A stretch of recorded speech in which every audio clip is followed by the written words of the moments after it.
Okay, natawa ako sa anak ko. Habang naghahanap kami ng trabaho kasi nga nasa ano pa rin siya, yung job hunting pa rin kaming dalawa. I mean, tinutulungan ko siya kahit paano sa paghahanap ng trabaho. So yun, ang dami naming mga naging options, ang dami kong binigay na suggestion sa kanya kanina. Sabi ko sa kanya, ano kaya kung mag-aral ka uli ng iba namang karir para, meron kang pamimilian. Kasi nga ang hirap nung iyong anong tawag dito? Ang hirap ng position mo dito sa area na to kasi wala kang masyadong mahanap na trabaho. I mean, ang dami na niyang naipasa. May mga trabaho naman. Ang dami na niyang naipasa mga applications. Pero, wala pa rin natawag. And na-stress na siya kasi hanggang ngayon wala pa rin daw natawag para sa interview. Halos magdadalawang buwan na siyang nag-a-apply. Sabi ko, kunting tiis pa. So, habang nagkukwentuhan kami kanina, nag-a-apply. So, ang isa pang options na binigay ko, sabi ko, ano kaya kung kayo lumipat na lamang ng ibang area, doon ka maghanap ng ibang trabaho? Kasi nga, wala kang trabaho dito eh. Well, actually, may trabaho dito, pero walang natawag pa. Or, kunting tiis lang, okay? Ang isa pang options, sabi ko, ano kaya kung mag-join ka sa military? Sabi ko ganyan. As a reserve lang. Try mo lang. Ayaw niya talaga mag-military.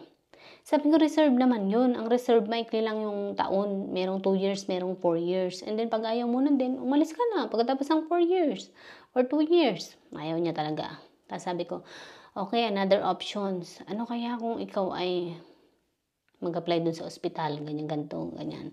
Mag-apply ka doon. Tapos, yun, na-apply na din niya yun kahit hindi naman yun ang field niya.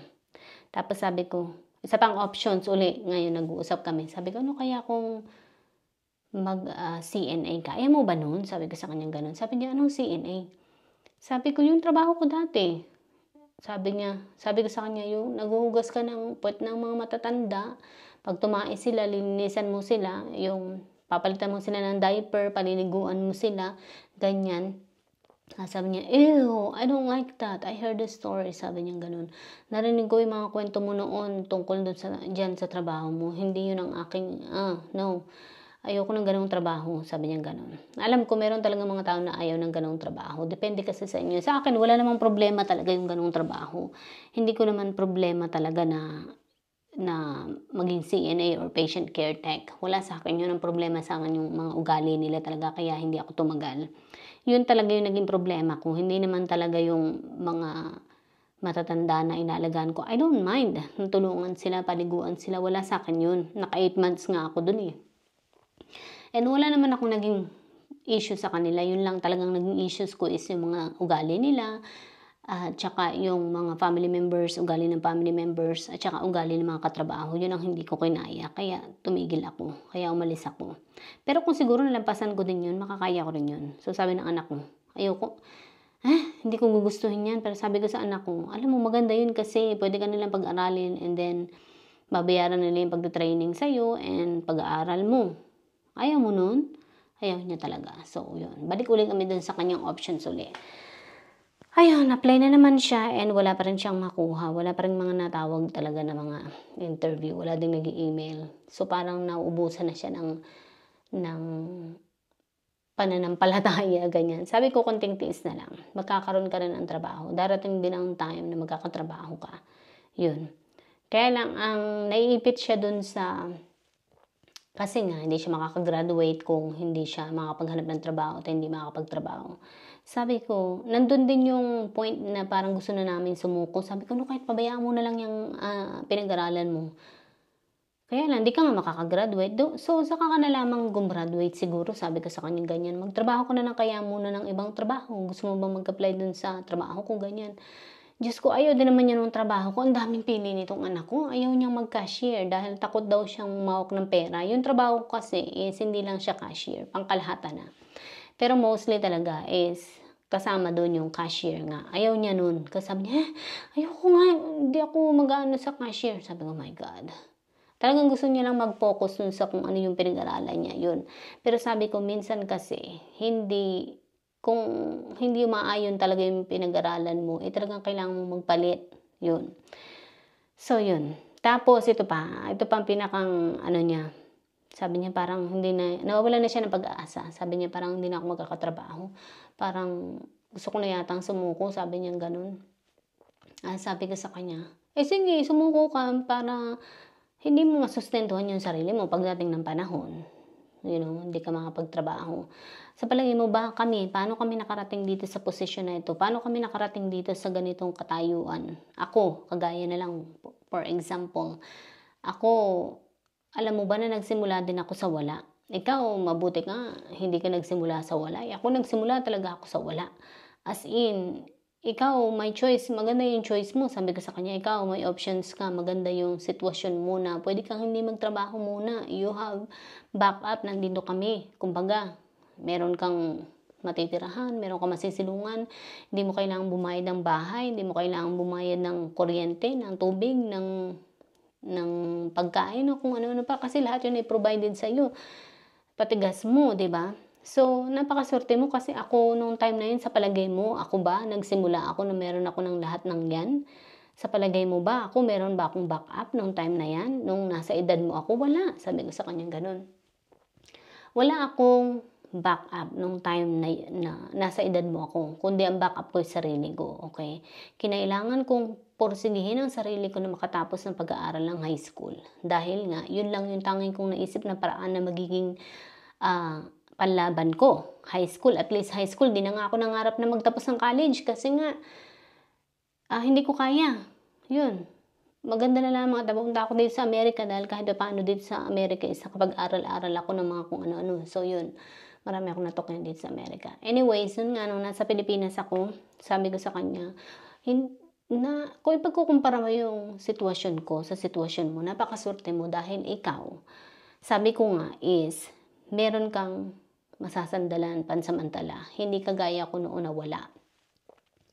Hindi ako pwedeng tumigil ng pagtatrabaho. Kaya nga sabi ko sa iyo, 'di ba? Kinailangan ko magkaroon ng 2 hanggang 3 trabaho para lang makasurvive ako. Sa palagay mo ba, may options ako na pwede akong huwag tumigil sa pagtatrabaho. Kasi nandiyan naman yung kuya ko. Kuya ko, tutulungan din ako. Pero ayokong maging burden sa kuya ko. Kasi ang alam ko, si kuya nag-struggle din sa buhay niya. So ayokong gawin yun sa kapatid ko. Nung time na yun, pwede naman kasi si kuya ayaw din naman niya akong pagtrabahuhin nung time na yun. Sabi niya, huwag ka na magtrabaho. Sabi niya, ganun, mag-aaral ka na lang. Pero sabi ko kay kuya, ayoko kasi, yun nga, sa isip ko, ayokong dumepende sa kanya at ayoko rin mahirapan siya. Yun ang nasa isip ko noon nung time na yun. Tapos sa nanay ko naman, sa mga magulang ko, wala nga akong maasahan, diba? Kaya sabi ko, wala talaga akong choice kundi ang i-pursue yung sarili ko na maisaayos. Kasi kung hindi ko gagawin yun is wala talagang mag-aayos nun para sa akin kundi ako lang. Kaya sabi ko sa anak ko, kailangan ko magtrabaho ng ilang trabaho para lang makasurvive ako. Halos malate ako pagpasok sa school. And then darating ako sa school noon na late sa klase. Ipapahiya pa ako ng isa kong teacher noon sa harap ng klase dahil late ako. Dahil hindi niya maintindihan na nagtatrabaho ako na kailangan ko magtrabaho para lamang makapag-aral ako. And sinubukan ko ipaliwanag sa kanya yun, hindi niya naintindihan. Sabi niya noon na, wala akong pakialam kung ikaw ay galing sa pagtatrabaho mo, sa Poncio Pilato mong pagtatrabaho. Sabi niya ganun. Wala akong pakialam kung galing ka sa kanya sa pagtatrabaho, ako ang teacher mo, kaya sa akin ka dapat magkaroon daw ng pakialam. Sabi niya ganun. Sabi ko naman sa isip ko, wala akong choice dahil kailangan kong ilaban yung sarili ko para lang makasurvive ako. Kailangan ko makapagtrabaho para makapasok ako sa school, para mabuhay. Tapos, hindi niya naiintindihan yun at hindi ko kailangang ilagay yung sarili niya sa sarili ko dahil alam kong hindi niya maiintindihan kasi teacher na siya eh. Meron na siyang propesyon, meron na siyang pundasyon sa buhay niya. Ako noon, nung time na yun, wala. Kailangan kong iangat yung sarili ko. Kailangan kong ilaban yung sarili ko sa hamon ng buhay. Yun. Kaya sabi ko sa anak ko, ikaw, hindi mo kailangang pagdanasan yung pinagdaanan ko na kailangan mo maghanap ng 3 trabaho para lang makasurvive. Tapos, hindi mo naiisip yun. So, sa palagay mo ako, nagsimula ako. Sabi pa niya nung anak ko, kasi kayo, nagsimula kayo sa wealth. Sabi niya ganun, kaya kayo ay okay lang. Ganyan-ganyan. Tapos, sabi ko sa kanya, hindi kami nagsimula sa wealth. Sabi ko sa anak ko. Ako, hindi ako nagsimula sa wealth. Alam mo yan. Alam mo na mahirap lang din yung pinagdaanan ko. At alam mo na nagsimula ako sa wala. Kaya huwag mong sasabihin na nanggaling ako sa wealth. Sabi niya ganun. So, kumbaga mayaman na, kumbaga. Sabi ko, "Sa palagay mo naging madali yung pagpunta ko sa ganitong buhay?" Hindi.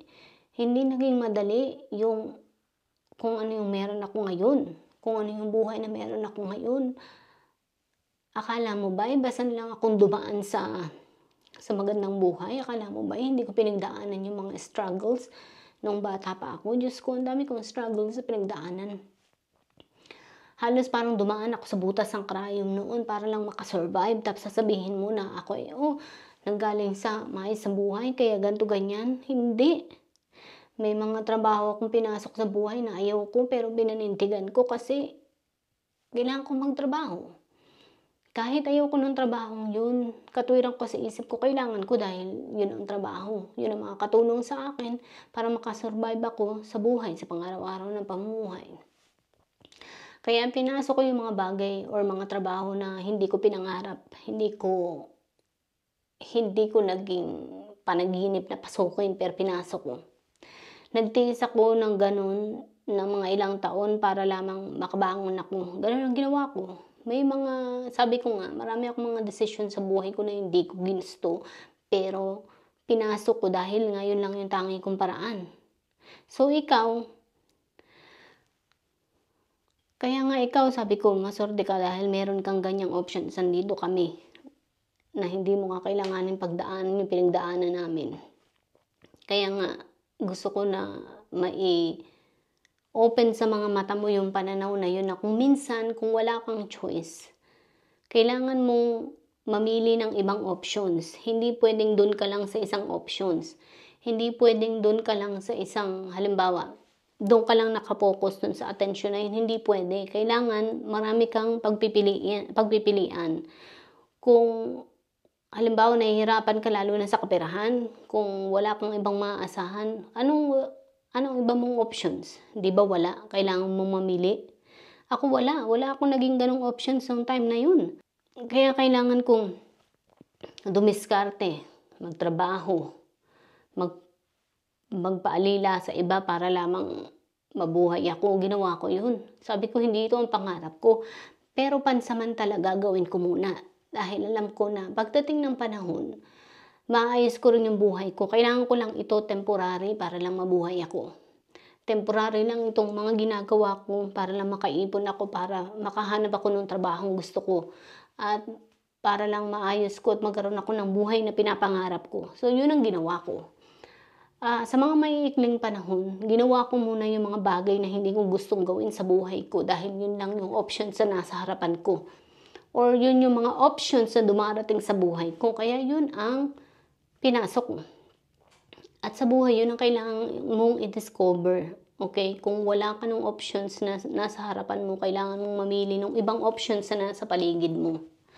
So yun, gusto ko lang i-share sa inyo na